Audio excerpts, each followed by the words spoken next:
All right. Hi, everyone. Good morning. Just a minute. Huh. Good morning, Chitraksh. Good morning, Purva. Hi, Vartik. Yeah, hi, Divya. Hi, Ria. Hello, Harsh. एक minute. All right. So, कैसा रहा आप लोगों का weekend? मोल में तो मैंने कुछ खास होमवर्क दिया नहीं था आप लोगों को. आई होप आप लोगों ने ये वीकेंड रिलैक्स करा फ्रॉम केमिस्ट्री पर्सपेक्टिव.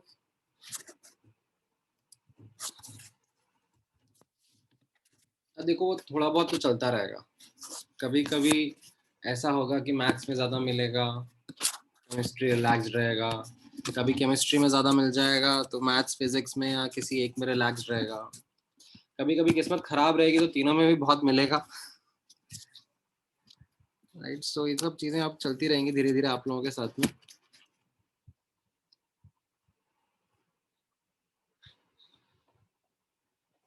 अच्छा, आज हम लोग आगे का डिस्कशन करते हैं.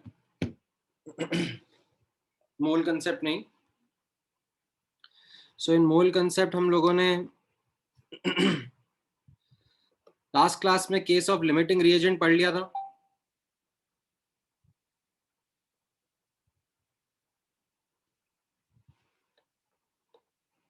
And based upon that case of limiting reagent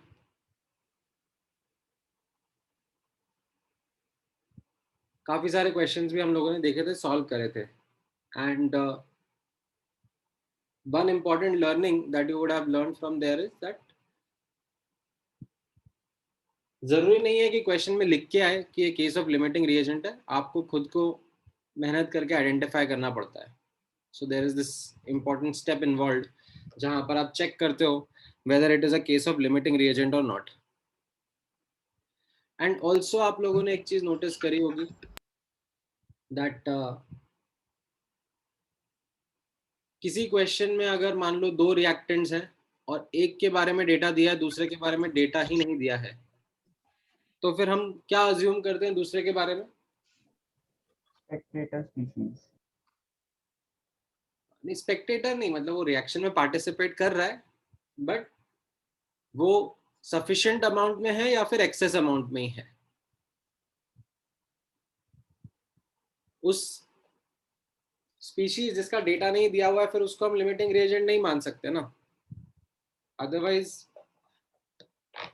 हमारे लिए प्रॉब्लम चैलेंजिंग हो जाएगा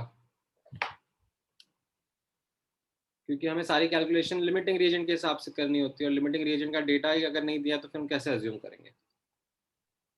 राइट. अच्छा, हैविंग सेड दैट, अब एक और चीज नोटिस करना. अब मैं एक और डिफिकल्टी आप लोगों के सामने प्रेजेंट करना चाह रहा हूँ जिसका नाम है केस ऑफ इनकम्प्लीट रिएक्शन या फिर परसेंटेज यील्ड.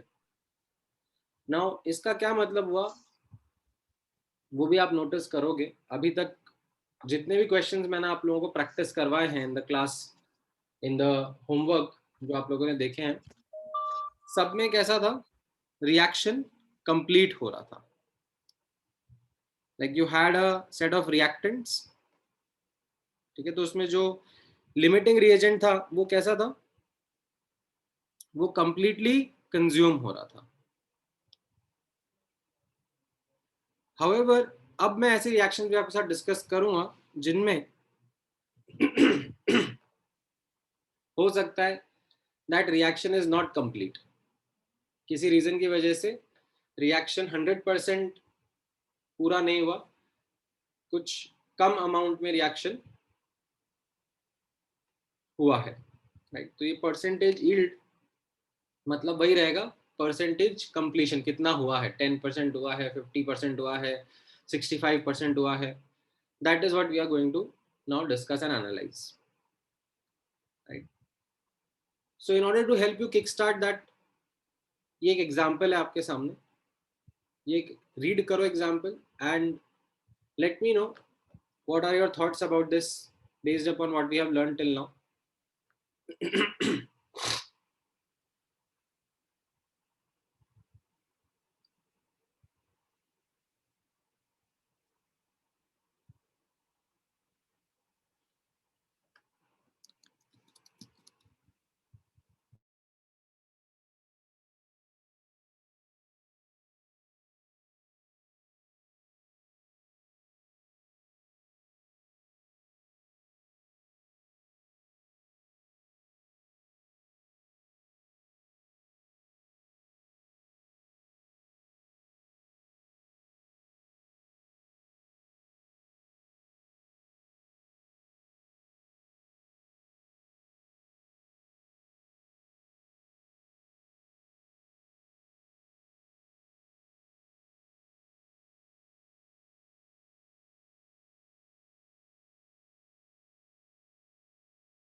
हाँ, राइट पूर्वा. सो करेक्ट एनालिसिस है आपका पूर्वा. हाँ, आपका आंसर करेक्ट है गार्गी. नहीं दर्शन, आपका आंसर करेक्ट नहीं है. तो इसमें व्हाट वी अंडरस्टैंड इज, ऐसा दिया हुआ है 10 moles of SO2 is mixed with 15 moles of O2 which produces 8 moles of SO3 and बोला जा रहा है determine the mole ratio of SO2 to SO3 in the final mixture, right? So based upon the reaction and the moles ka data that is given, I can clearly say that SO2 is the limiting reagent, right? And अगर SO2 limiting reagent है तो फिर finally जो final mixture होगा उसमें SO2 तो रहना ही नहीं चाहिए. SO2 मतलब LR तो completely consume हो जाना चाहिए, राइट? नहीं चित्राक्ष, नहीं हर्ष, आपका आंसर करेक्ट नहीं है. ठीक है, SO2 कंप्लीटली कंज्यूम हो जाना चाहिए. तो फिर ये जो क्वेश्चन पूछ रहा है कि एंड में फाइनल मिक्सचर में SO2 और SO3 का जो रेशियो है वो बताओ, तो आपके दिमाग में एक आइडिया ये आ रहा होगा कि सर आंसर तो 0 होगा फिर, क्योंकि SO2 तो बचेगा ही नहीं, राइट? हाँ ध्रुव, आंसर करेक्ट है आपका, राइट देव. ठीक है, लेकिन this is not the exact scenario that is happening. ठीक है, तो यहाँ पर अब मुझे समझ में आएगा, मैंने look at this further analyse मैं करता हूँ. तो अगर मैं बोलूँ SO2 लिमिटिंग रिएजेंट है, राइट? तो SO2 के हिसाब से, ठीक है, this is what I meant to say कि SO2 कंप्लीटली कंज्यूम हो जाना चाहिए, फाइनल मोल्स SO2 के 0 हो जाने चाहिए. ठीक है, बट ऐसा हो नहीं रहा है.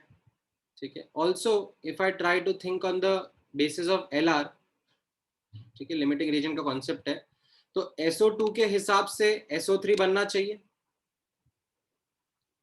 हाँ अरमान, करेक्ट है आपका आंसर. SO2 के हिसाब से SO3 बनना चाहिए.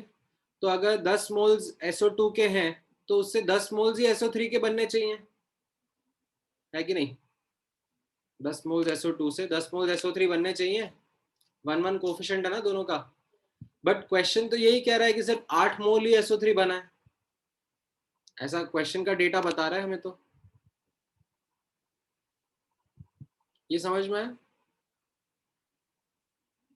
Can you understand this statement now? तो यहां से हमें हिंट मिला कि ये केस ऑफ इनकम्प्लीट रिएक्शन है.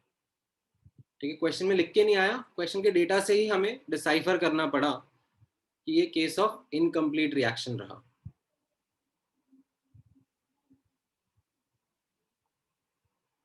सो now what should we do? कोई दिक्कत नहीं है, हम लोग जैसा फॉर्मेट पहले फॉलो करते आ रहे थे वैसा ही फॉर्मेट फॉलो करते आएंगे. ठीक है, हाँ Purva, correct answer, right Armaan. हम लोग सेम थॉट प्रोसेस से जाएंगे. नहीं, don't analyse with respect to product. ठीक है, आप एनालाइज लिमिटिंग रिएजेंट के रिस्पेक्ट में ही करो, ऑल्दो इट मेक सेंस कि आप प्रोडक्ट के पर्सपेक्टिव से एनालाइज कर लोगे. ठीक है, which is also a good way to understand this question, but I really would want you to stick to the limiting reagent only. तो हम लोग अब क्या बोल रहे हैं कि हमारा जो रिएक्शन है हम लोग वैसे ही पूरा फॉर्मेट एनालाइज करेंगे. ठीक है, उसमें हमारा क्या चेंज आ जाएगा, ये चेंज नोटिस करना. स्टार्ट में SO2 और O2 दिया हुआ है और SO3 कुछ भी नहीं है. ठीक है, अब यहाँ पर क्या है, इनकम्प्लीट रिएक्शन का मतलब जो ये LR है वो कंप्लीटली कंज्यूम नहीं हो रहा है. ठीक है, LR is not completely consumed. कोई दिक्कत नहीं है, हम मान लेते हैं कुछ X कंज्यूम हो गया, ऐसा मान सकते हैं ना कि कुछ X कंज्यूम हो गया, और उसी के हिसाब से हम लोग बाकी एनालिसिस भी कर सकते हैं. अगर मैं आपसे पूछूं कि SO2 के अगर X मोल्स कंज्यूम हो रहे हैं तो O2 के कितने मोल्स बचेंगे, कंज्यूम होंगे? आप कोफिशिएंट देख के बता सकते हो. SO2 का अगर 1 मोल कंज्यूम होता तो O2 का हाफ मोल कंज्यूम होता कोफिशिएंट्स के हिसाब से. तो SO2 के अगर X मोल्स कंज्यूम हो रहे हैं तो O2 के माइनस x/2 लिखना पड़ेगा, लाइक x/2 मोल्स कंज्यूम होंगे, है कि नहीं? Is that clear? And how much SO3 will get produced based upon LR only, based upon limiting reagent only, plus x, right? दोनों का कोफिशिएंट सेम है ना, SO2 का और SO3 का, तो यहाँ पर इसके प्लस x प्रोड्यूस होंगे, तो कोई दिक्कत नहीं है। तो what is it that we are seeing कि यहाँ पर रिएक्शन एंड तक नहीं जा रहा है, एंड तक जा रहा होता तो मतलब SO2 पूरा कंज्यूम हो जाता, समवेयर इन बिटवीन है अभी reaction.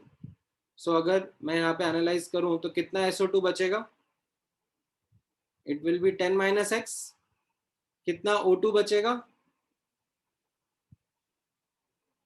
15 minus x/2, like initial 15 था ना और x/2 कंज्यूम हो गया, और SO3 कितना बनेगा, इनिशियली 0 था और x प्रोड्यूस हुआ, है ना, राइट? हम लोग एंड तक नहीं जा रहे ना, रिएक्शन इज नॉट 100% कंप्लीट, हम लोग एंड तक जा ही नहीं रहे, हम लोग यहीं पर समवेयर इन बिटवीन ही रह गए।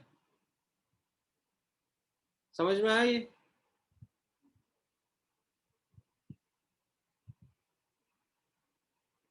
तो अब ये x की वैल्यू कितनी दी हुई है आपको, how much is this x given to you?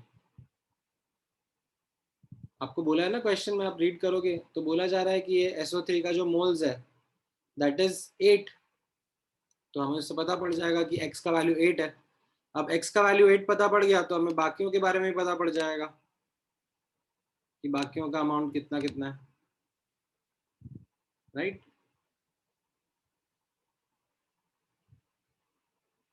तो इससे हमारा एनालिसिस पूरा हो जाएगा, रेशियो 1:4 आ जाएगा। ठीक है, ये समझ में आया एनालिसिस आप लोगों को? अच्छे से देख के समझ के लिख लो, राइट? या ये वाले स्टेप्स भी मैं लिखवा देता हूँ आपको। एक्चुअली आपने क्वेश्चन तो लिख ही लिया होगा, आप यहाँ से लिखना शुरू कर दो फटाफट फटाफट। Sir, is it okay so to save sir, time if we directly find the SO2 consumed with respect to the product form? हाँ हाँ, देखो मुझे ये बोर्ड्स का तो चल नहीं रहा है कि आप मेरे तरीके से ही करो, ठीक है? इसमें बहुत सारे बच्चे अलग अलग तरीके से भी इस्तेमाल करते हैं, लाइक SO3 के हिसाब से देखना शुरू कर देते हैं प्रोडक्ट के हिसाब से, इट्स परफेक्टली फाइन, ठीक है? बट मैंने वो तरीका क्यों नहीं आजमाया, बिकॉज मैंने इसके पहले क्या लिमिटिंग रिएजेंट के हिसाब से एनालाइज करना सिखाया, ठीक है? And I don't want to lose that, I want you to still have that in your habit और प्रॉब्लम सॉल्विंग कि लिमिटिंग रिएजेंट के हिसाब से आगे बढ़ते जाओ। So is there a case where if we follow this method in which we use a product and it goes wrong? Well most likely तो नहीं होना चाहिए, but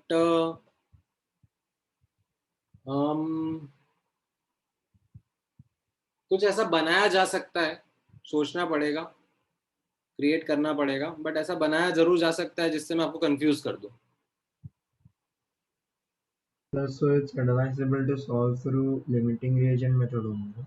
it's advisable but it's Okay, sir. Not mandatory, ठीक है? In fact you should be more creative, ठीक है? जब आप Yes, sir. क्रिएटिव रहते हो तब आप फाइंड करते हो कि आपके प्रॉब्लम में कई बार गलतियां भी आती हैं, तो खुद से जब आप फिगर आउट करते हो तब आपको वो एक मोमेंट ऑफ रियलाइजेशन आता है कि अच्छा ऐसे करना था, ऐसे नहीं करना था, तो that's also very good learning. हाँ बोलो Priyal. so in the incomplete reactions, out of the 3 learnings that we had done, only the second and third would be valid here, right? Yes, correct. Okay. So first learning को आप थोड़ा सा modify कर लो, that LR doesn't get consumed completely, it gets consumed partially, so whatever that partial is उसको हमने x बोल दिया। So sir, we would identify that it is a incomplete reaction and not complete by checking कि LR के हिसाब से exact product बन रहा है कि नहीं ना? This was one example, yes, इसमें मतलब आपको ये पता पड़ गया, ठीक है? बाकी क्वेश्चंस में कई बार ऐसा होगा कि लिख के आ जाएगा कि ये इनकम्प्लीट रिएक्शन हो रहा है और उसमें आपको फिर LR के हिसाब से आप एनालाइज कर सकते हो, ठीक है। प्रोडक्ट के हिसाब से भी कर सकते हो, ऐसा कोई दिक्कत नहीं है, ओके सर। ठीक है। अच्छा, लिख लिया ये वाला यहाँ तक का सबने? ठीक है, ये एनालिसिस भी पूरा कर लो, कंप्लीट दिस एनालिसिस ऑल्सो।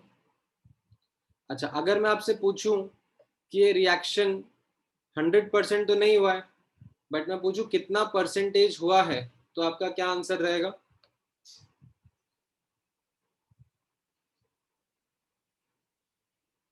हाँ, राइट गार्गी, राइट पूर्वा, नहीं हर्ष, नहीं अरमान, नहीं चित्राक्ष, हाँ, हृदय, ध्रुव आपका करेक्ट है, नहीं हर्ष,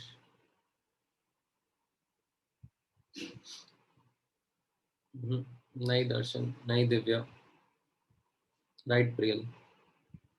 आप अब यहाँ पे लिख लिया ना सबने ये? ठीक है, अब आप इस हिसाब से देखो दैट किस तरीके से ये डिस्क्राइब किया जाता है। जो मैंने आपसे क्वेश्चन पूछा कि परसेंटेज यील्ड या परसेंटेज कंप्लीशन ऑफ रिएक्शन या परसेंटेज एक्सटेंट ऑफ रिएक्शन, ठीक है, या और भी इसके नाम रहेंगे, इंग्लिश बदल बदल के यूज किया जाता है, वो कैसा डिस्क्राइब रहेगा?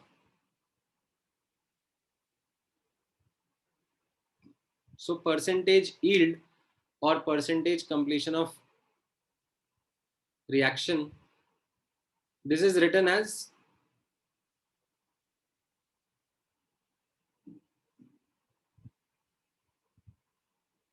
amount of reactant consumed upon initial amount of reactant, और वो कौन सा reactant होना चाहिए?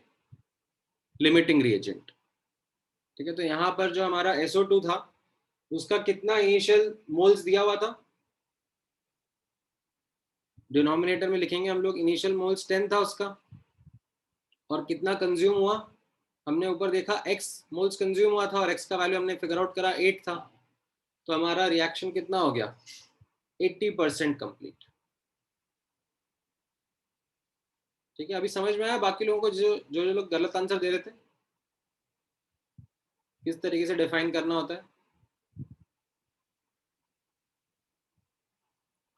आप प्रोडक्ट के पर्सपेक्टिव से भी डिफाइन कर सकते हो, ठीक है। यहाँ पे नोटिस करना, percentage yield can also be defined from the product perspective, actual amount of कितना प्रोडक्ट बना upon expected amount of product, right. कितना एक्सपेक्ट कर रहे थे हम लोग SO3?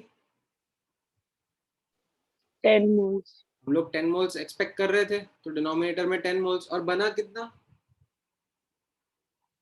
8 मोल्स। लाइक एक्स का वैल्यू देखा ना हमने, यहाँ पर x मोल्स बना, 8 मोल्स बना।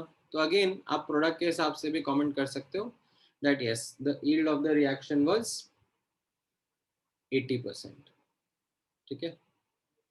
ये समझ में आया? लिख लो फटाफट फटाफट, रिएक्टेंट के हिसाब से भी चलेगा, प्रोडक्ट के हिसाब से भी चलेगा,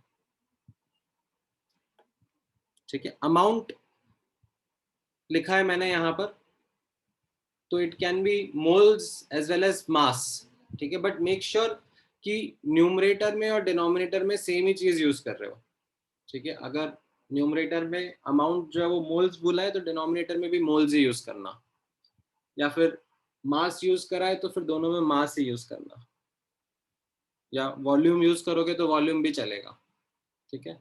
इसलिए मैंने यहाँ पे जनरल वर्ड अमाउंट लिखा हुआ है।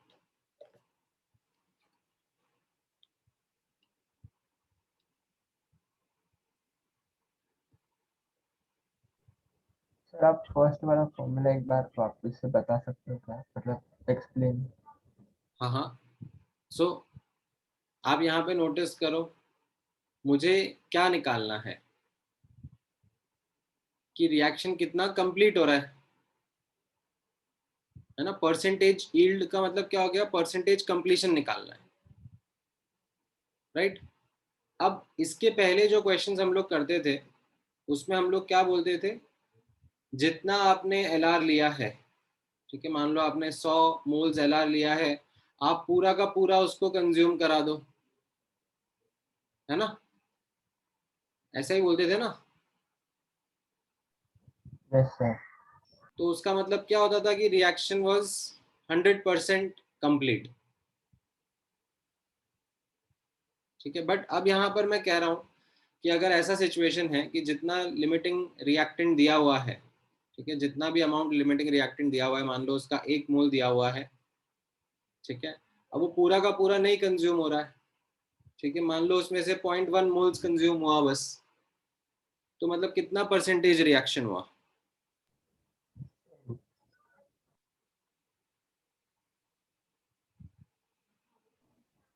10 सर। ठीक है।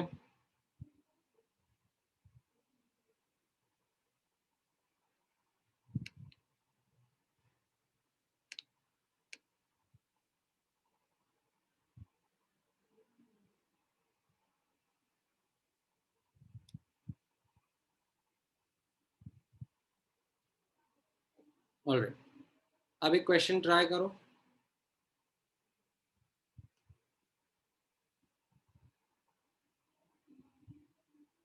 ठीक है। यहाँ पर मैंने इस रिएक्शन के बारे में आपको डेटा दिया, दैट स्टार्टिंग में मतलब रिएक्शन है A goes to 2B, right, and starting में A का 1 मोल था एंड फाइनली A का 0.6 मोल्स बचा है और B का 0.8 मोल्स बन गया है। तो what is the percentage yield of this reaction. बहुत ही बेसिक सिंपल सा क्वेश्चन है, ऊपर वाले फॉर्मूलाज को ही आपको अप्लाई करके बताना है मुझे।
ऑलराइट, 40% आंसर आ रहा है, सिंपल है।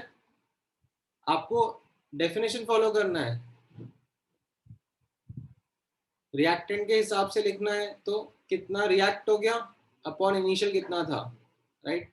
तो इनिशियल 1 मोल था और फाइनली 0.6 बचा था, ठीक है, यानी कि रिएक्ट 0.4 हुआ होगा ना। समझ में आया अरमान?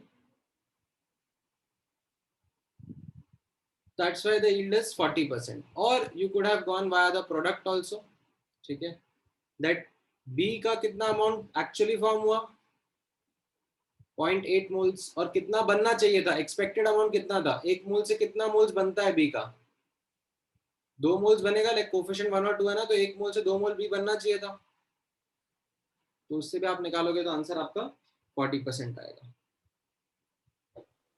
Sir, हाँ sir, there was only one reactant here, So you said that एक reactant होगा तो obviously case of LR नहीं होगा, और incomplete reaction तो मतलब LR के cases में ही आता है ना?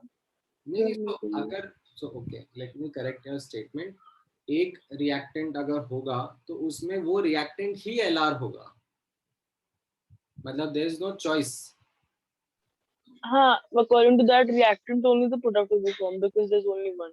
करेक्ट। Okay. ठीक है, ये वाला लिखा सबने? चलो, जिसने लिख लिया है, हाँ आप दोनों क्रॉस चेक कर सकते हो। Yes definitely. ठीक है, जिसने लिख लिया है वो ये वाला क्वेश्चन का आंसर दो।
ठीक है, ये वाला क्वेश्चन में मैंने आपको रिएक्शन के बाजू में लिख दिया है परसेंटेज यील्ड।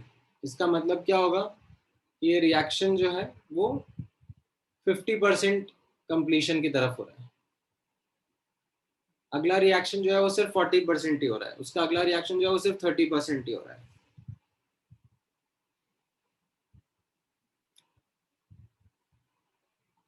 राइट, तो ये क्या हो गया?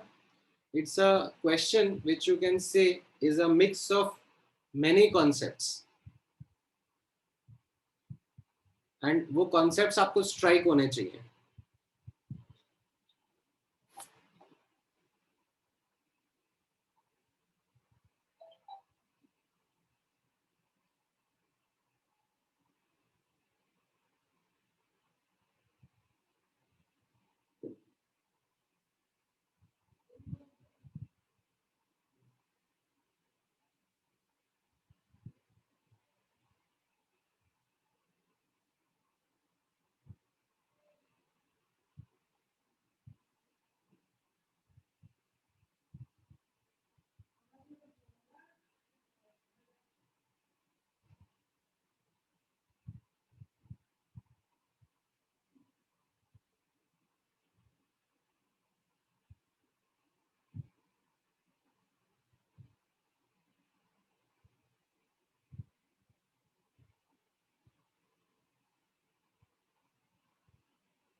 प्रियल, आपका आंसर करेक्ट है।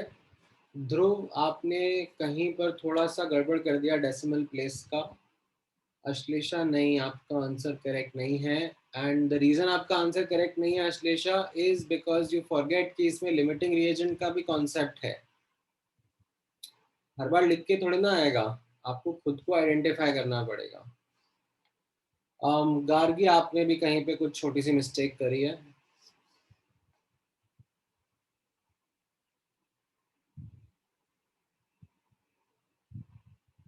नहीं आर्यन,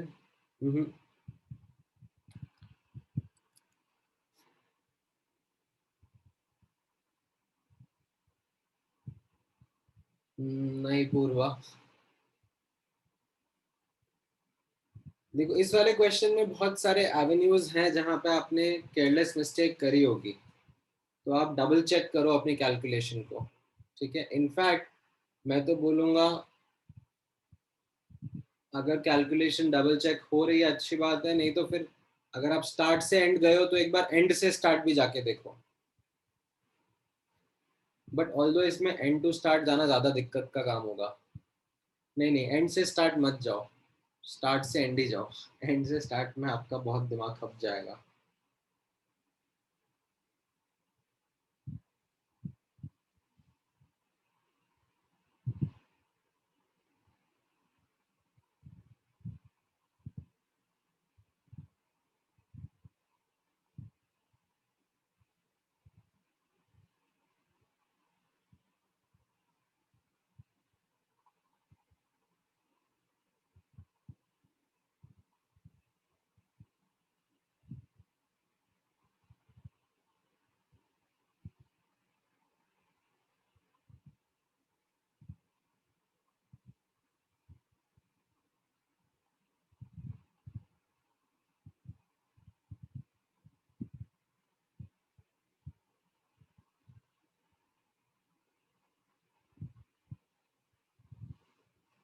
नहीं देव, हाँ नहीं देव आपका करेक्ट है, करेक्ट करेक्ट करेक्ट। नहीं आर्य आपने भी कुछ छोटा सा केयरलेस एरर करा है कहीं पर, ठीक है। चलो देख लेते हैं एक बार, मैं आप लोगों को थोड़ा थोड़ा हेल्प करता हूँ कैसे कैसे करना रहेगा क्वेश्चन।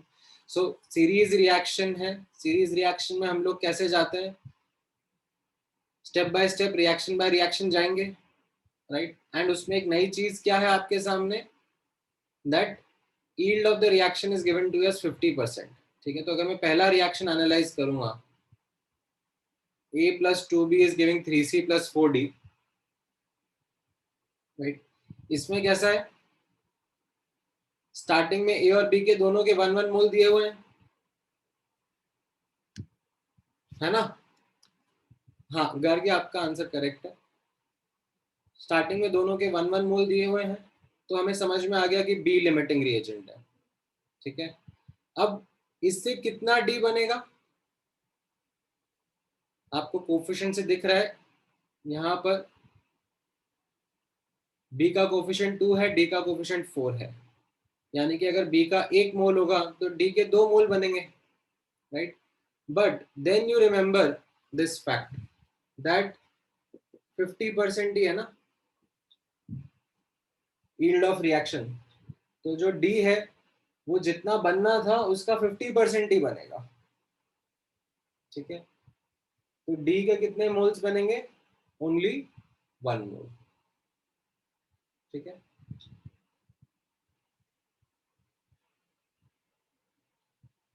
समझ में आया पहला रिएक्शन का एनालिसिस, ठीक है। आप इसको चाहते तो रिएक्टेंट के हिसाब से भी कर सकते थे, लिमिटिंग रिएजेंट के हिसाब से भी, कि बी का जो 1 मोल है उसका आधा मोल ही कंज्यूम होगा, तो आधे मोल से, राइट। मतलब मैं यहाँ पर इसको ऐसे भी लिख सकता था दैट 1 मोल की जगह मैं लिख सकता था कि आधा मोल ही कंज्यूम हो रहा है क्योंकि 50% ही यील्ड है, और फिर उससे पता पड़ जाता कितना डी प्रोड्यूस हो रहा है, ठीक है। तो वैसे भी मैं लिख सकता था, दोनों तरीके चलेंगे। अब ये डी मैं as it is next reaction में उतार दूंगा, राइट। नेक्स्ट रिएक्शन क्या है, 2d गिव्स E, तो मैं as it is next reaction में D का 1 मोल लेके चला जाऊंगा, राइट। अब कितना E बनेगा, हैड इट बीन, अगर ये नहीं लिखा होता, 40% नहीं लिखा होता, तो कैसा दिखता, D के 2 मोल से 1 मोल E का बन रहा है, यानी कि 1 मोल से 0.5 मोल बनता। बट अब बोला जा रहा है ना कि नहीं 40% ही यील्ड है, तो 0.5 का 40% दैट इज 0.2 मोल्स ही बनेगा, राइट। समझ में आ रहा है ये, is everyone able to follow this. Sir वो पहले वाले में एंड में 2 मोल आया तो उसका 50% आपने 1 मोल लिया है ना। यस, 2 मोल हमने कैसे कैलकुलेट करा, 2 मोल हमने कैलकुलेट करा मतलब हमने ये 50% अकाउंट में नहीं लिया, हमने सिंपली बोल दिया कि 2 कोफिशिएंट है, 4 कोफिशिएंट है, यानी कि 1 से 2 बनना चाहिए, बट बनेगा कितना? 1 मोल से उसका 50%, फिर बाद में इसको 50% को अकाउंट में लिया, ठीक है। और you could have gone in this way, जैसे मैंने आपको बताया, ठीक है, जैसे मैंने पहले किया था, यहाँ पर आप इसको लिमिटिंग रिएजेंट को 50% कंज्यूम करा देते, राइट, फिर उसके हिसाब से जज करते कितना बनेगा, तो भी आपका आंसर करेक्ट ही आता, ठीक है।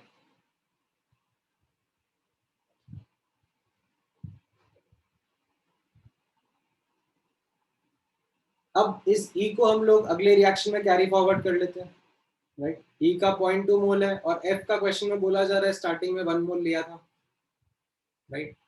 तो डेफिनेटली यहाँ पे दिख रहा है ई मेरा लिमिटिंग रिएजेंट है और उसके हिसाब से अब मुझे जी बनाना है। तो कितना जी बनेगा गिवन द फैक्ट कि 30% यील्ड है रिएक्शन की, बताओ जरा।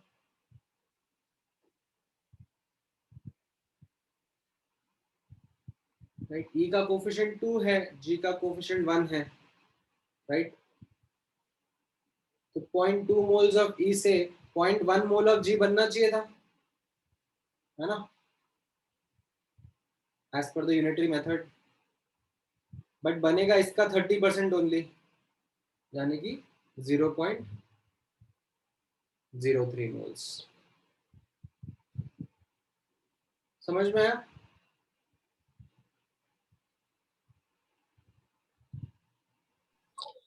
So can you explain the first step again? इस वाले थर्ड रिएक्शन का कि फर्स्ट रिएक्शन का? So first reaction. First reaction में आपको So I took B as half, but not by applying that 50% thing. I just took it because 1 mole of B is given. So हाँ ठीक है, नहीं सही कहा आपने, 1 mole of B is given है, फिर so I took it as half and then did the rest of the reaction, and then at the end even applied that 50%. नहीं, बट आपने हाफ क्यों लिया फिर? So that's what I'm asking. It will be wrong, right, if we take it? मतलब आप देखो, आप याद करो, मोल्स अपॉन कोफिशिएंट हम लोग यूज करते थे चेक करने के लिए कि लिमिटिंग रिएजेंट का केस है या नहीं है, राइट। एक बार Yes, जब sir. वो केस चेक हो जाता था तो फिर मेरा जो एनालिसिस है वो तो मोल्स में ही रहेगा ना, दिस इज मोल्स ओनली। तो Yes, sir. बी के जो मोल्स हैं वो 1 ही तो है जो दिए हैं, हाफ थोड़ी ना है, Yes, sir. Got it. Right. वो तो हम लोग लिमिटिंग रिएजेंट चेक करने के हिसाब से देखते थे कि कौन सा लिमिटिंग रिएजेंट है या नहीं है, मोल्स अपॉन कोफिशिएंट करके। बट वो एक बार आइडेंटिफाई कर लिया उसके बाद तो पूरा एनालिसिस मोल्स में ही रहेगा। Yes, sir. ठीक है, बाकी लोगों का भी हुआ ये क्वेश्चन आंसर? लिख लिया सॉल्यूशन सबने? ठीक है, ग्रेट। ठीक है, एक और क्वेश्चन प्रैक्टिस कराऊं ऐसा, या फिर थोड़ा सा डिफिकल्ट क्वेश्चन ट्राई करोगे? सर ऐसे ही हाँ, एक क्वेश्चन और ऐसा प्रैक्टिस करा देता हूँ।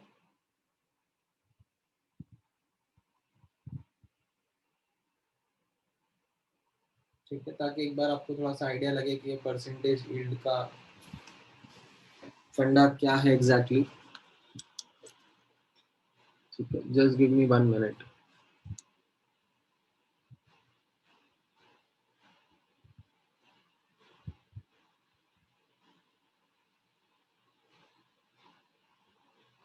कहाँ गया ये?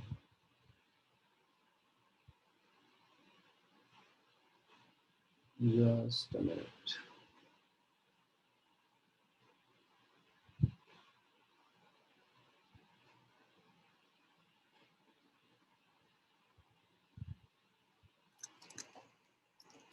All right.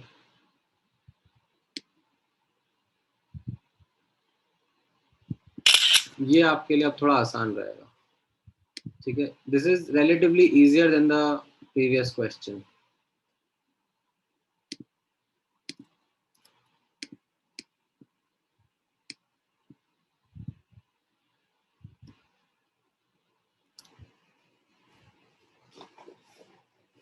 चलो बता दो।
राइट, आ गया, सिंपल है।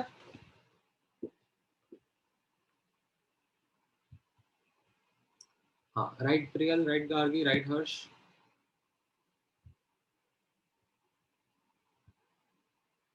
इसमें बाकियों के लिए क्या कर दिया, बाकियों की चिंता हटा दी, बोल दिया बी ई एच ये सब एक्सेस में है, ठीक है। दिस इज लाइक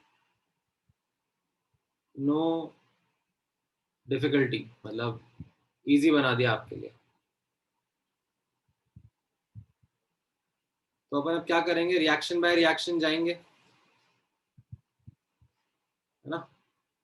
अगर मैं फर्स्ट रिएक्शन देखूंगा तो फर्स्ट रिएक्शन क्या रहेगा, 2A plus B is giving 3C plus D, और ये कितना बोला जा रहा है, यील्ड इसका 20%, राइट। यहाँ पे बोला जा रहा है इसका 10 मोल्स है ना, और बी के लिए बोला जा रहा है ये तो एक्सेस में है, कोई दिक्कत नहीं है, right. So this is our start. Now अब आपको कैसा करना है, प्रोडक्ट के हिसाब से करना है या रिएक्टेंट के हिसाब से करना है, जैसा आपका मन है वैसा आप करो, ठीक है। मैं वापस से प्रोडक्ट के हिसाब से ही कर देता हूँ, तो प्रोडक्ट के हिसाब से, ठीक है। आई शुड फोकस ऑन किस प्रोडक्ट पर, सी। सी पर प्रोडक्ट पर फोकस करना चाहिए। क्यों सी पर, क्योंकि अगले रिएक्शन में वही जा रहा है ना, राइट। तो यहाँ पर इफ आई फोकस ऑन सी, तो यहाँ पर ए का कोफिशिएंट 2 है, सी का कोफिशिएंट 3 है, तो 20 से कितना बनना चाहिए था, सी 30 बनना चाहिए था, राइट। लेकिन उसका यील्ड कितना है, सर 20 से क्यों 10 से ना, तो सॉरी 10 से, माय बैड, सॉरी 10 से कितना बनना चाहिए था, 15 बनना चाहिए था, है ना। बट उसका यील्ड 20% है,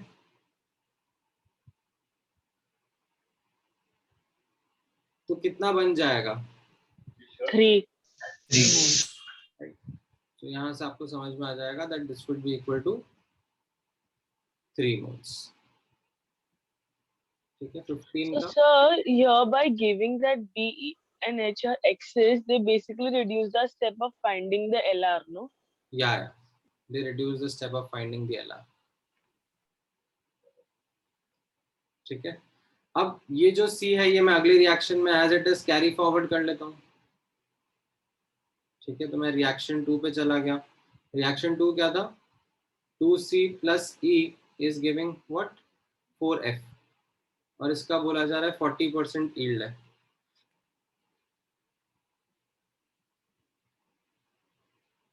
ठीक है, अब कितना रहेगा स्टार्ट में? C कितना है? ऊपर से कैरी फॉरवर्ड करा हमने 3 मोल्स, और E के लिए क्या बोला है? एक्सेस. तो कोई दिक्कत नहीं, हम लोग E के बारे में चिंता नहीं करेंगे अभी, हम सीधे C के हिसाब से एनालिसिस कर लेंगे.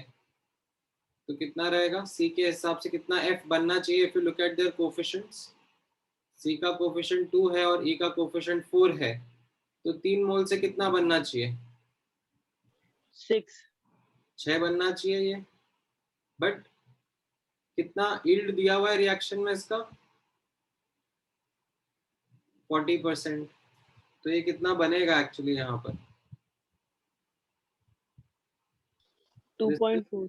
2.4 मोल्स ओनली, है ना? हाँ, राइट मीट. अब हम लोग इसको फॉलो करके अगले रिएक्शन पे आ जाते हैं. राइट, रिएक्शन 3 पे आ जाते हैं. तो ये F यहाँ पे आ जाएगा, कितना दिया हुआ है? 7H plus 3F. 7H plus 3F is given to you as 8G बना रहा है, और इसके बारे में बोला जा रहा है कि 50% यील्ड है. राइट, H के बारे में क्या बोला जा रहा है? H तो एक्सेस में है. राइट, और 3F लाइक जो F है वो कितना है? ऊपर से as it is carry forward करना है 2.4 मोल्स. ठीक है, एज इट इज F कितना रहेगा? ऊपर से कैरी फॉरवर्ड करा 2.4 moles.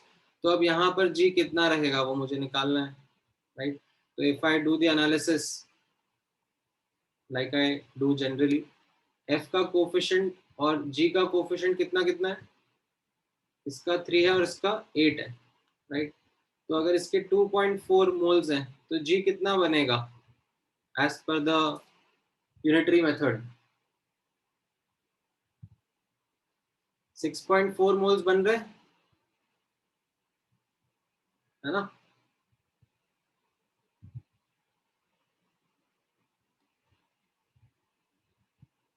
.8 into 8 that is 6.4 moles बन रहे हैं. बट यील्ड कितना दिया हुआ है रिएक्शन का?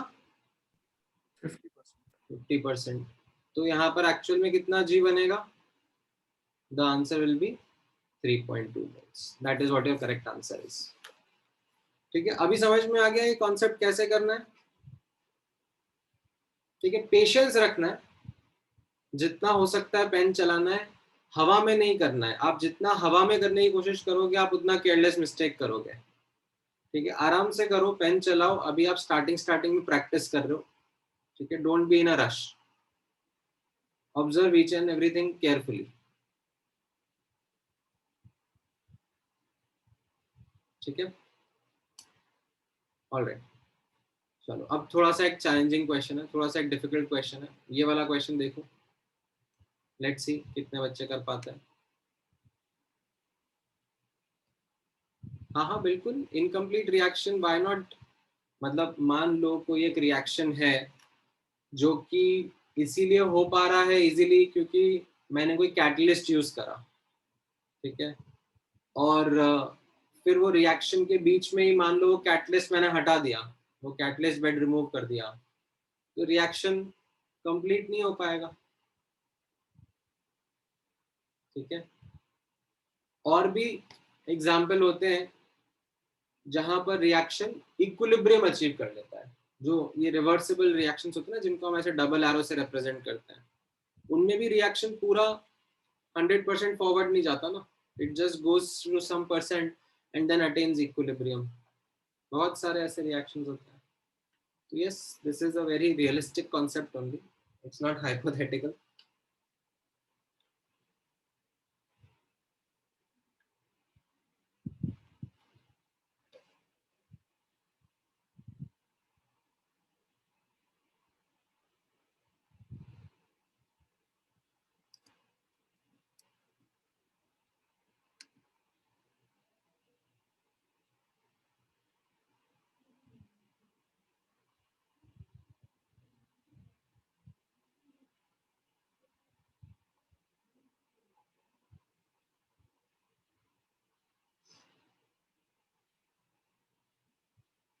अच्छा, कल शाम को ये अमोघ ने कुछ कुछ मैसेज डाला था ग्रुप पे IISER और KVPY को लेकर।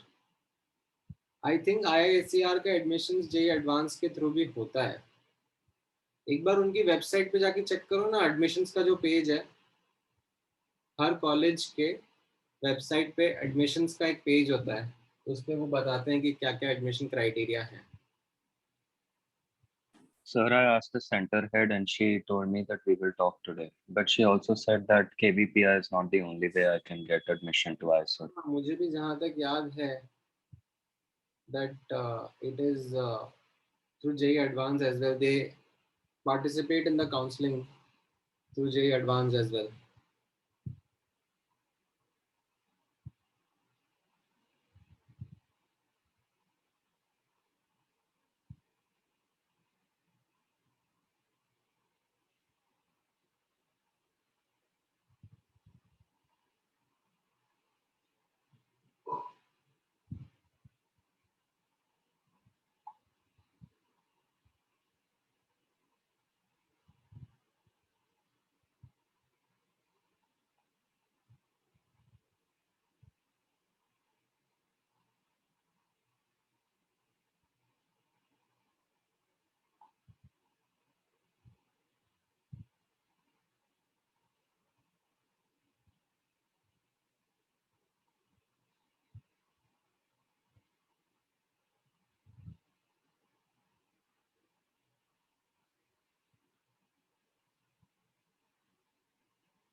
नहीं हृदय, not correct.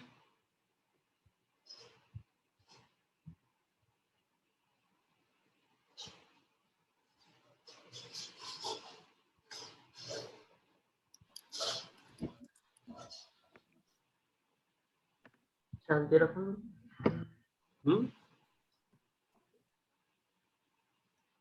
हाँ, मतलब मैं एक्सपेक्ट कर रहा था कि कोई ये आंसर दे, मुर्तजा ने दे दिया है, तो let me actually elaborate on that, ताकि बाकी लोग उस गलत आंसर पे स्टक नहीं हो। ठीक है, सो आपको इतना पता है O2 का मॉलिक्यूलर वेट 32 होता है और O3 का मॉलिक्यूलर वेट 48 होता है।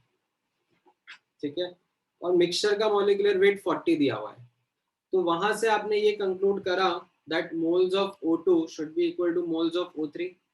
ठीक है, तभी मेरा जो एवरेज आ रहा है वो एग्जैक्ट दोनों के मिडवे आ रहा है ना। वो कंक्लूजन आपका ठीक था, बट उससे ये कंक्लूड करना कि रिएक्शन 50% कंप्लीट हो गया है, ये गड़बड़ हो गया। यहाँ पे आपने गड़बड़ कर दिया।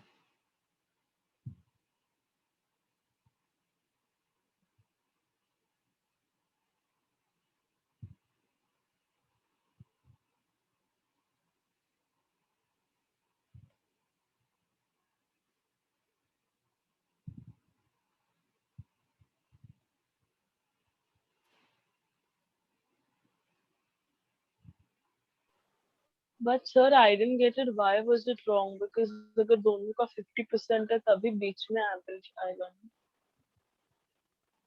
हाँ तो दोनों के मोल्स बराबर है, उसका मतलब ये थोड़ी ना हुआ कि रिएक्शन 50% हो गया.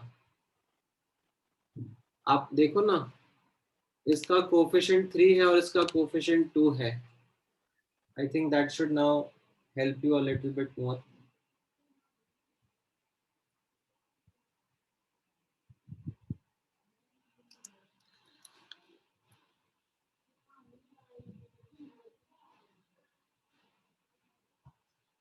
नहीं गार्गी.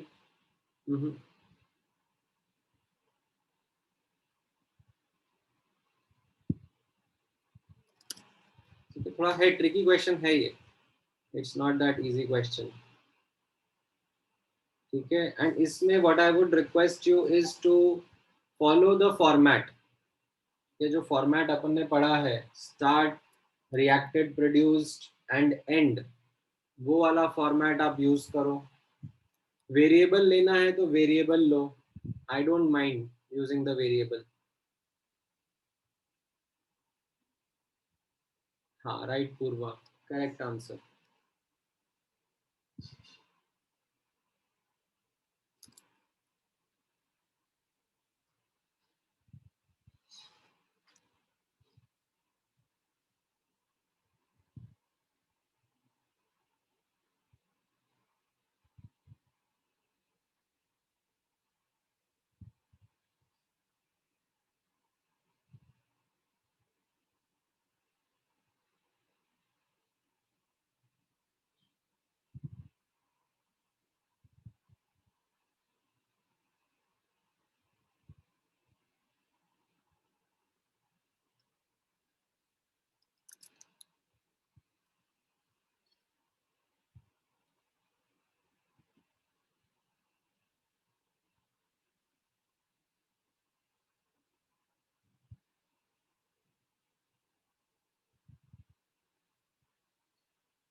नहीं आ रहे.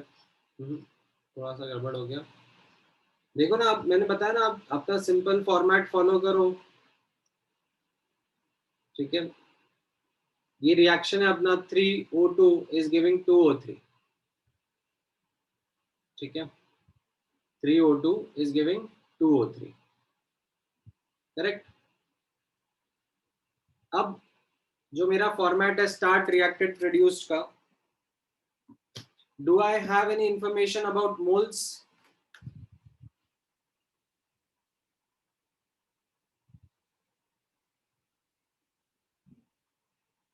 ठीक है. तो मैं वेरिएबल भी मान सकता हूं या फिर मैं 1 मोल से भी स्टार्ट कर सकता हूं. ठीक है. I can start with, just इतना लिखा हुआ है ना कि प्योर O2 से स्टार्ट करना है. ठीक है. प्योर O2 से स्टार्ट करना है तो मैं ये भी मान सकता हूँ कि स्टार्टिंग में O2 के X मोल्स हैं या Y मोल्स हैं या Z मोल्स हैं, या फिर 1 मोल भी मान सकता हूँ, क्योंकि ऐसा कोई हार्ड डेटा यहाँ पर दिया हुआ नहीं है मोल्स का या मास का. ठीक है. तो यहाँ पर लेट्स से, ठीक है, आई स्टार्टेड विद 1 मोल. ठीक है. 1 कर देता हूँ मैं आपके लिए, थोड़ा सिंप्लीफाई कर देता हूँ. नाउ इसके नीचे आप लिख सकते हो रिएक्टेड, प्रोड्यूस्ड.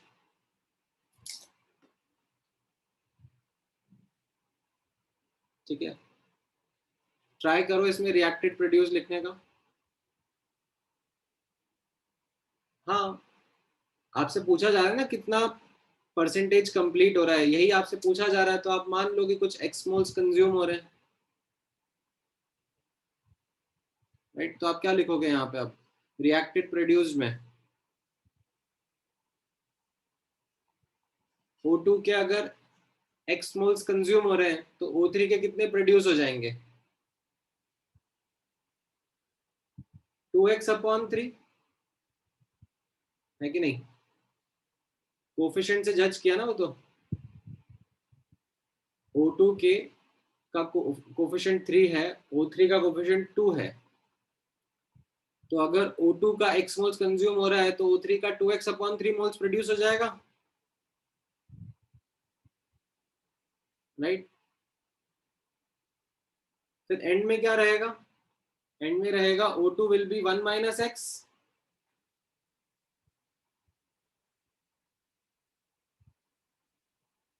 और O3 कितना हो जाएगा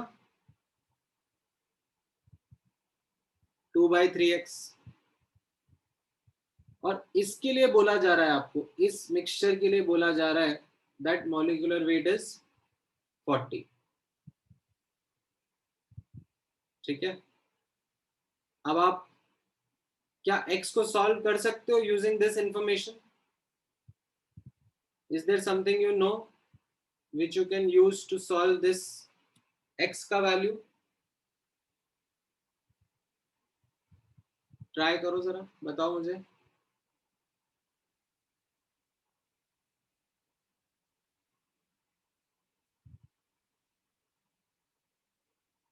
हाँ राइट आ रहे।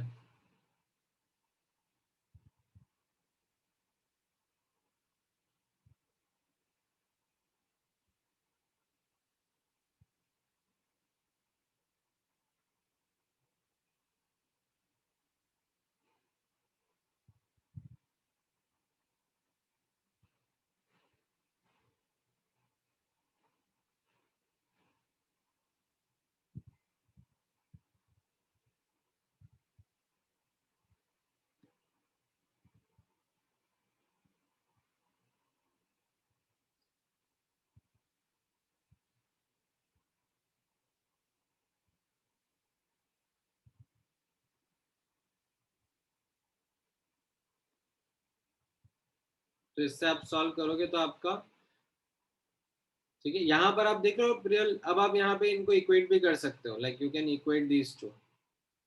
Yeah, so that is I got 0.6x, मतलब 1 minus 6 is equal to 2x5. है ना, और you can use the molecular weight वाला जो हमारा फॉर्मूला होता था, ठीक है, n1 m1 plus m2 m2 upon n1 plus n2, right, total mass upon total moles वाला, उससे भी आप सॉल्व करोगे तो आपका x का वैल्यू 0.6 आ जाएगा। अगर x का वैल्यू 0.6 आ गया तो आप परसेंटेज कंप्लीशन बता दोगे। परसेंटेज कंप्लीशन क्या होता है, moles reacted upon initial moles, और उससे आपका आंसर आ जाएगा। इनिशियल मोल्स 1 लिया था ना अपन ने, ठीक है, अगर आप 1 की जगह कोई वेरिएबल लेते तब भी आपका यही आंसर आता। ठीक है, वो मैं एक्चुअली रब करते हुए जा रहा हूँ क्योंकि मैंने यहाँ पर ए भी लिखा हुआ था पहले, but even if you have taken से सम ए मोल्स से आप स्टार्ट कर रहे हो तो भी आपका यही आंसर आएगा। Is this clear? Sir perfect 2 variable आ जाएंगे ना ए से करने से? हाँ परफेक्ट 2 वेरिएबल आ जाएंगे। अब ना तो आपको a सॉल्व करना होगा ना आपको x सॉल्व करना होगा, आपको एक्चुअली सिर्फ a अपॉन x की वैल्यू ही रिपोर्ट करनी है।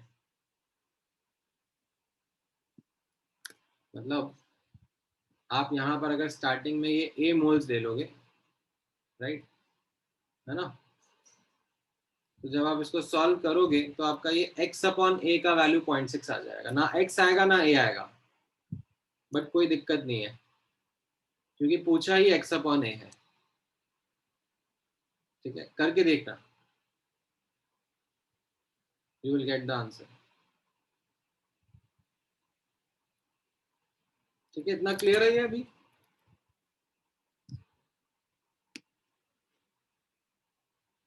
परसेंटेज इनकम्प्लीट रिएक्शन,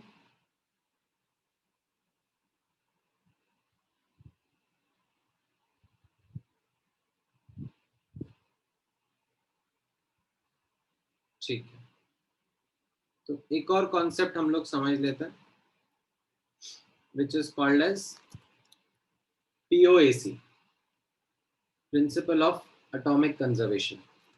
ठीक है, that is also a concept which is quite helpful in solving questions. कैसे अपन नोटिस करेंगे, राइट, अभी तक जितने भी क्वेश्चंस मैंने आपको बताए हैं, प्रैक्टिस कराए हैं, can you tell me something which has been always given to you or known to you as part of our problem solving?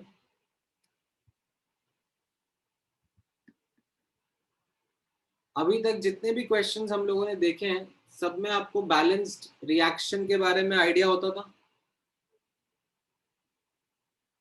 है ना, that is the first thing that you start up with. कोई भी reaction का analysis करना है तो सबसे पहले तो उस रिएक्शन को लिखेंगे, उसको बैलेंस करेंगे, और फिर उसके बाद में हम लोग नेक्स्ट स्टेप पर जाएंगे, जहां पर हम लोग फिर देखेंगे कि किसके कितने मोल्स हैं, कौन सा लिमिटिंग रिएजेंट है, किसके हिसाब से एनालिसिस होगा, फिर 100% जाएगा कि पार्शियली जाएगा, राइट। ये धीरे धीरे हम लोगों ने बिल्ड करा ना पूरा थॉट प्रोसेस। एंड इन सब में the starting thing was that we had the idea of the reaction, ठीक है। However there are certain examples, there are certain questions जहां पर without the knowledge of complete reaction also you can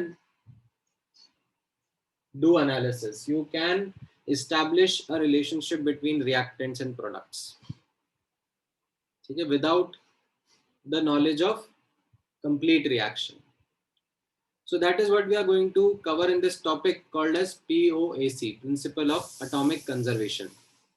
Right. So as the name of the topic is, यहाँ पर कैसा रहेगा, किसी भी केमिकल रिएक्शन में एटम्स ना तो क्रिएट होते हैं ना डिस्ट्रॉय होते हैं, ठीक है। वो क्या होते हैं, एक मॉलिक्यूल में किसी फॉर्म में प्रेजेंट है तो फिर किसी दूसरे मॉलिक्यूल में किसी दूसरे फॉर्म में प्रेजेंट हो जाते हैं, ठीक है, बट एटम्स कंजर्व्ड रहते हैं,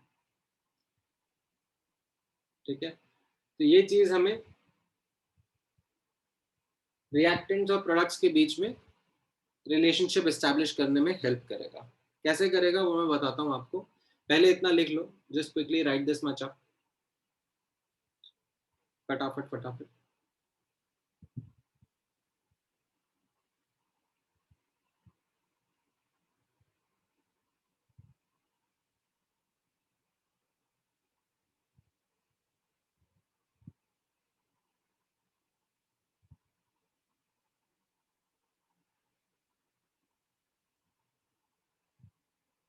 हाँ, क्या कह रहे हो हर्ष, बुकलेट में ये थ्योरेटिकल यील्ड क्या है? थ्योरेटिकल यील्ड मतलब वही होगा जो अपन ने पढ़ा है, परसेंटेज यील्ड जो पढ़ा है अपन ने वही चीज है और कुछ नहीं है, सेम ही है।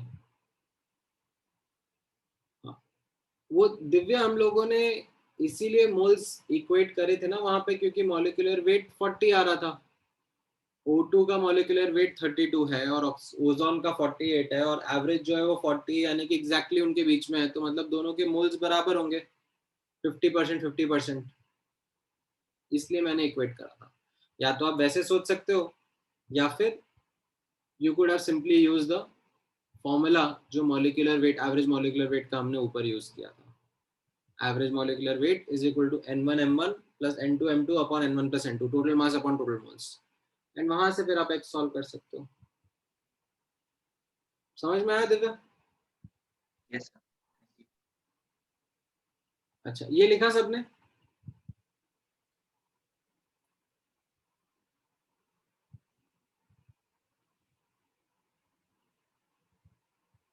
ठीक, अब ये POAC प्रिंसिपल कैसे वर्क कर रहा है, ठीक है, how does it help in establishing relationship between reactants and products without balancing them, ठीक है। तो मैं यहाँ पर आपके सामने ये रिएक्शन लिख रहा हूँ, ठीक है, और मैं इसको बैलेंस नहीं कर रहा हूँ। अगर बैलेंस कर दूंगा तो आपको पता ही है कि कैसे हम लोग रिएक्टेंट और प्रोडक्ट के बीच में रिलेशनशिप लिखते हैं, ठीक है, बट मैं यहाँ पर बैलेंसिंग नहीं कर रहा हूँ, ठीक है। विदाउट डूइंग दैट बैलेंसिंग हम लोग देखेंगे कैसे हम लोग relationship between reactant and products establish करेंगे। तो यहाँ पर let me apply first POAC on carbon as an element, ठीक है। What do I mean by applying POAC on carbon? I mean to say that carbon का जितना moles left hand side पे होगा उतना ही मोल्स राइट हैंड साइड पे होगा, ठीक है, क्योंकि कार्बन का एटम जो है वो तो कंजर्व्ड रहेगा ना, जितने एटम्स कार्बन के लेफ्ट हैंड साइड पर हैं उतने ही एटम्स राइट हैंड साइड पे रहने चाहिए। अच्छा, अभी लेफ्ट हैंड साइड पे कार्बन किस कंपाउंड के अंदर प्रेजेंट है? सिर्फ मीथेन के अंदर। और राइट हैंड साइड पे कार्बन किसके अंदर प्रेजेंट है? सिर्फ CO2 के अंदर, ठीक है। तो अगर मुझे लेफ्ट हैंड साइड पे कार्बन निकालना है तो कोई अगर मुझे मीथेन के मोल्स दे दे, ठीक है, if someone gives me that these are the moles of methane, then I should just multiply it by 1 to get the moles of the carbon, ठीक है, 1 into moles of methane should give me the moles of carbon. And ऐसे ही right hand side पर आप notice करोगे as per the formula of CO2 के जितने moles होंगे उतने ही मोल्स कार्बन के भी होंगे. So I just multiply 1 into moles of CO2. तो मुझे राइट हैंड साइड पे कितना कार्बन होगा वो पता पड़ जाएगा, है कि नहीं?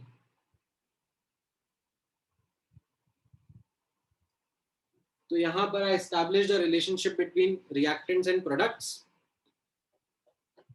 Bye applying POAC on carbon. चलो एक और अटेम्प्ट लेते हैं. आप लोग दिमाग लगाना, ठीक है. POAC on hydrogen element apply करो और रिलेशनशिप बताओ क्या आ रहा है रिएक्टेंट्स और प्रोडक्ट के बीच में. Take an attempt by yourself and let me know.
Correct. So यहाँ पर आपका आ जाएगा 4 into moles of CH4 should be equal to 2 into moles of H2O.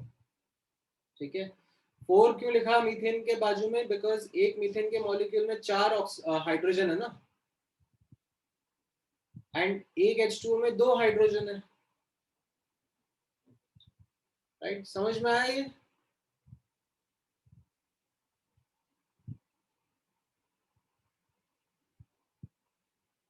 Gargi and Dhruv. Yes, sir. Purva. So I didn't understand. आप देखो, आपको क्या करना है, moles of hydrogen on left hand side equal two moles of hydrogen on right hand side करना है. Yes, sir. Hydrogen किधर है लेफ्ट हैंड साइड पर? So CH4. CH4 में. तो अगर मैं आपको मोल्स ऑफ CH4 दे दूं कि मोल्स ऑफ CH4 X है, तो हाइड्रोजन के कितने मोल्स होंगे? So 2x. 2x नहीं, सॉरी 4x होंगे ना. मतलब एक मीथेन के अंदर 4 हाइड्रोजन है ना, जस्ट H नॉट अच्छा, H2, हाइड्रोजन, हाँ सर. H. ठीक है, तो 4 into मोल्स ऑफ CH4 हो गया ना. और वैसे राइट हैंड साइड पर हाइड्रोजन किधर प्रेजेंट है? H2. H2O में. Right. So if I give you the moles of H2O, what you should multiply with to get the moles of hydrogen? जो सबस्क्रिप्ट में रहेगा एक मॉलिक्यूल में 2 हाइड्रोजन के एटम्स है ना, तो 2 into moles of H2 should give you the moles of hydrogen. अब ये दोनों आप बराबर कर सकते हो. Yes, sir. Got it. ठीक है. हाँ हाँ, आपको डेफिनेटली क्वेश्चन आएगा हर्ष कि हम लोग ये कर क्यों रहे हैं, मतलब this is balancing only. You are right that way, but let me just complete this and give you an example, तो you will realize the importance of it. अच्छा, POAC ऑन ऑक्सीजन लगा दो मुझे. ऑक्सीजन लगा के भी बताओ. यहाँ पर ऑक्सीजन पर POAC में लिखूंगा तो क्या मेरा रिलेशनशिप बनेगा between reactants and products. Same thought process से जाओ. Apply POAC on oxygen.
हाँ, तो यहाँ पे CO2 दो एलिमेंट्स में प्रेजेंट है ना.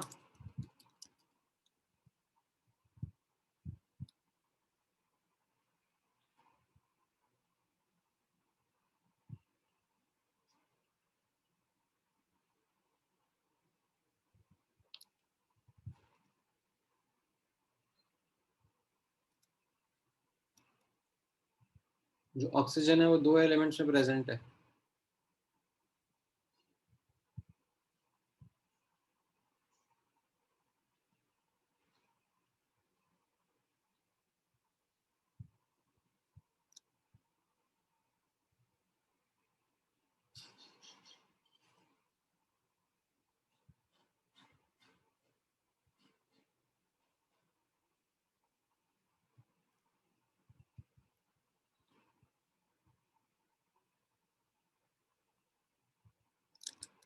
राइट, तो ये रिलेशनशिप बन रहा है आपका.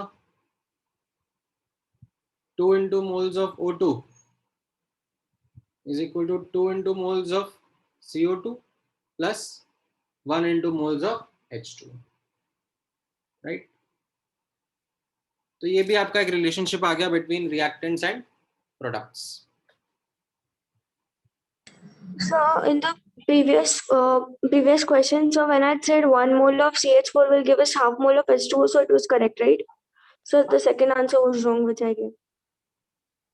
हाँ हाँ, सो ओके, यहाँ पर राइट नाउ जो मैं एक्सरसाइज कर रहा हूँ आपके सामने, वो आप बोलोगे सर एक बैलेंसिंग ही तो हो रही है एक तरीके से. Yes, sir. तो वही चीज है. It is actually the same thing that we are doing, but how is it going to be helpful, वो अब मैं आपको एक क्वेश्चन के थ्रू समझाता हूँ. ठीक है, जैसे क्वेश्चन है आपके सामने.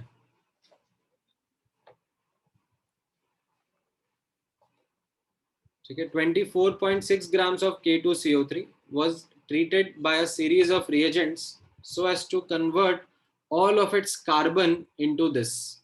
Calculate the moles of product that is formed.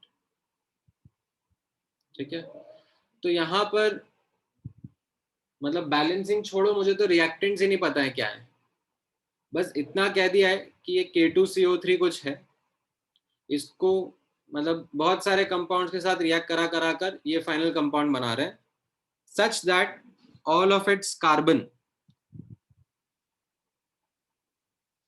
is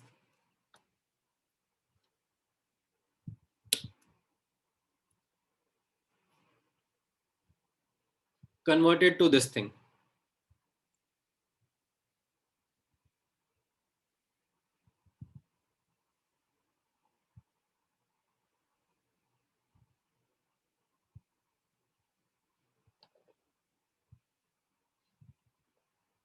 Right, all of the carbon is converted into this thing. तो अब आप मुझे बताओ,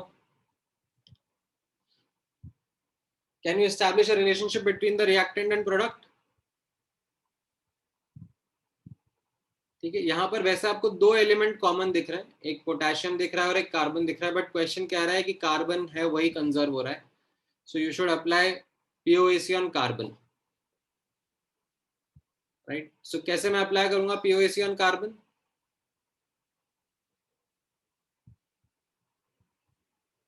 लेफ्ट हैंड साइड पर I will write 1 into moles of K2CO3, है ना? मोल्स ऑफ कार्बन और left hand side कितने हो जाएंगे? 1 into moles of K2CO3, और राइट हैंड साइड पे कार्बन कितना हो जाएगा?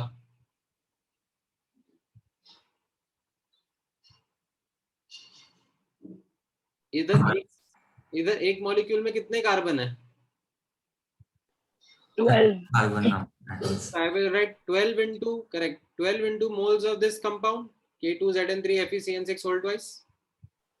तो But sir, as you said कि आपको रिएक्शन नहीं पता, तो क्या पता मतलब LHS पे जो रिएक्टेंट्स है उनमें भी कार्बन हो, मतलब बिल्कुल आपके पास देखो ये क्वेश्चन कैसा है, ठीक है, ये क्वेश्चन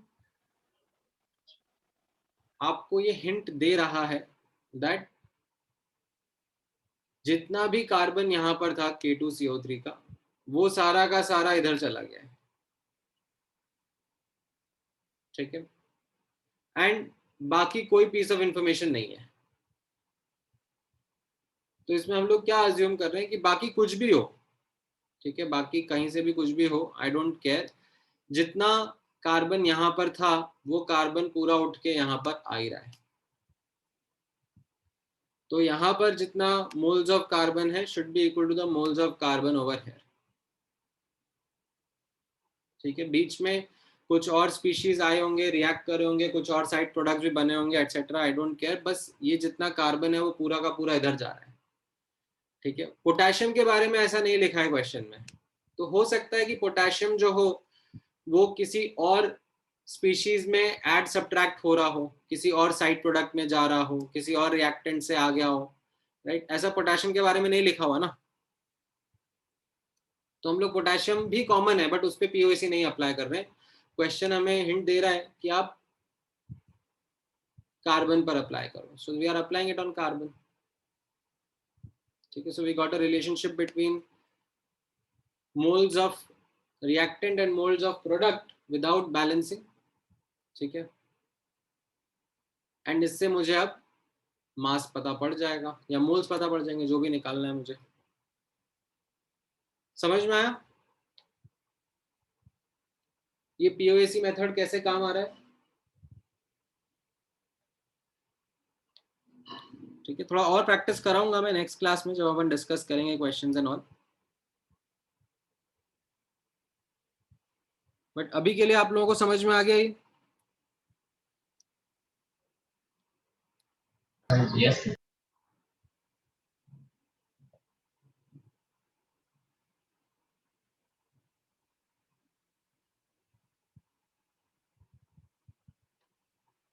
चलो ठीक है, ऑल राइट देन।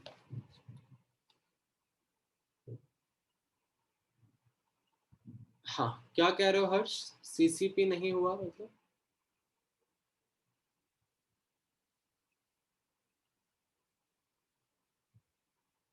समझा नहीं मैं पॉइंट।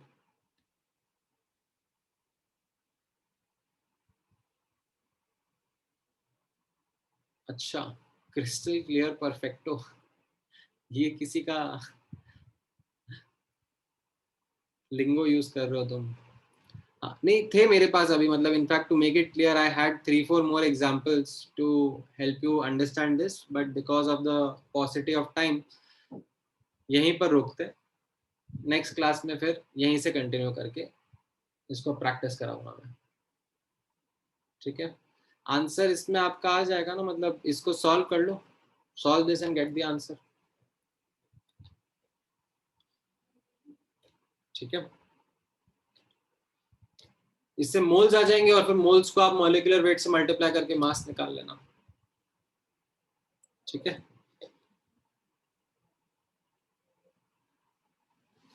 चलो, ऑल राइट देन, आज के लिए यहीं पर अपना डिस्कशन होल्ड करते हैं,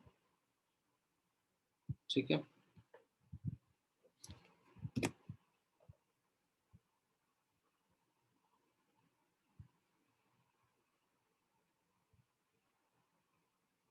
ओके, चलो।